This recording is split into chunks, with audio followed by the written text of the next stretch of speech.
चार चराग तेरे बन रहे हमेशा अली अली अली अली अली अली अली अली चार चराग तेरे बन रहे हमेशा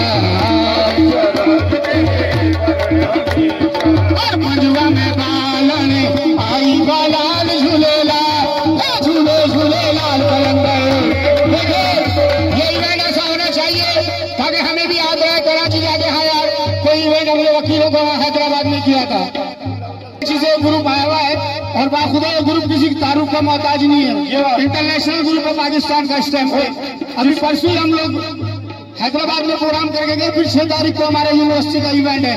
अली अली बोलो अली अली अली अली अली अली अली अली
से मिला